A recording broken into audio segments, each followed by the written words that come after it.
Welcome back, guys. I'm reading chapter 4 of The Miraculous Journey of Edward Tulane today. Once there was a princess who was very beautiful. She shone as bright as the stars on a moonless night. But what difference did it make that she was beautiful? None. No difference. Why did it make no difference? Asked Abilene. Because, said Pellegrina, she was a princess who loved no one and cared nothing for love, and even though there were many who loved her. At this point in the story, Pellegrina stopped and looked right at Edward.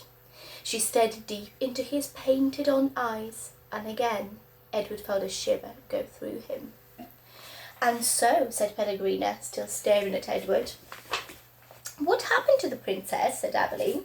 And so, said Pellegrina, turning back to Abilene. The king, her father, said that the princess must marry, and soon after this a prince came from a neighbouring kingdom, and he saw the princess, and immediately he loved her. He gave her a ring of pure gold. He placed it on her finger.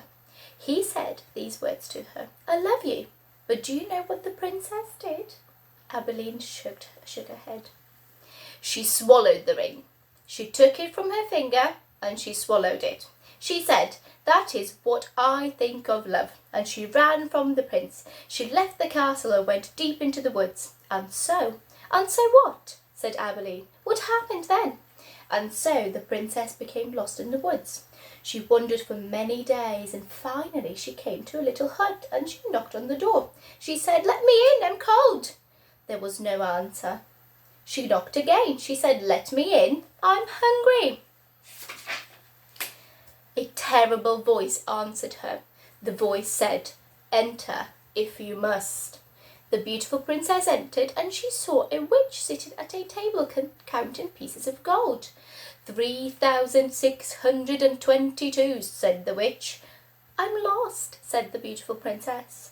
"What of it?" said the witch. 3,623.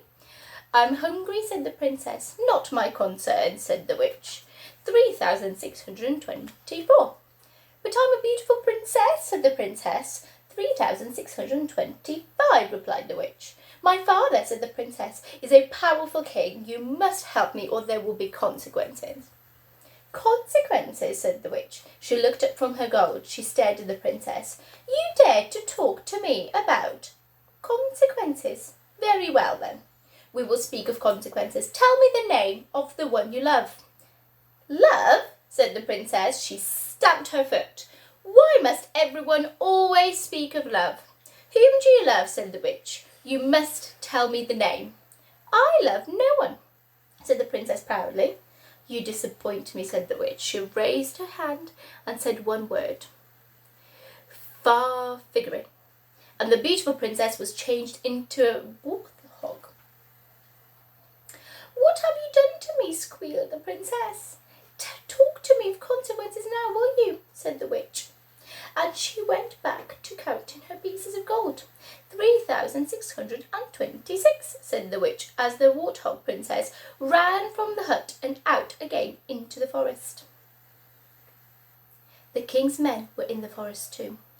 And what were they looking for? A beautiful princess, of course. And so, when they came upon an ugly warthog, they shot it immediately. Pow! "No," said Abilene. "Yes," said Pellegrina. The men took the warthog back to the castle, and the cook slit open his belly, and inside it she found a ring of pure gold.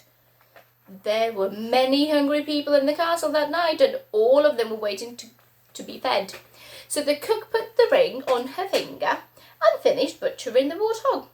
And the ring that the beautiful princess had swallowed shone on the cook's hand as she did her work. The end. "The end?" said Abilene indignantly. "Yes," said Pellegrina, "the end." "But it can't be." "Why can't it be?" "Because it came too quickly, because no one is living happily ever after, that's why." "Ah, and so," Pellegrina nodded. She was quiet for a moment. "But answer me this. How can a story end happily if there is no love? But, well, it is late, and you must go to sleep." Pellegrina took Edward from Abilene. She put him in his bed and pulled the sheet up to his whiskers. She leaned close to him. She whispered, "You disappoint me." After the old lady left, Edward lay in his small bed and stared up the ceiling.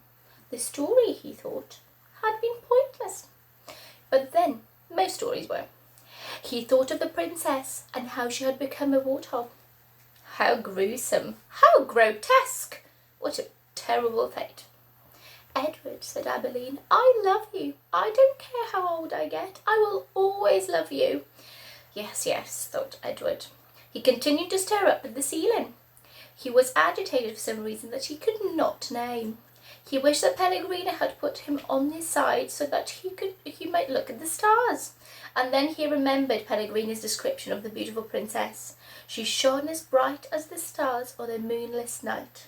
For some reason, Edward found comfort in these words, and he repeated them to himself.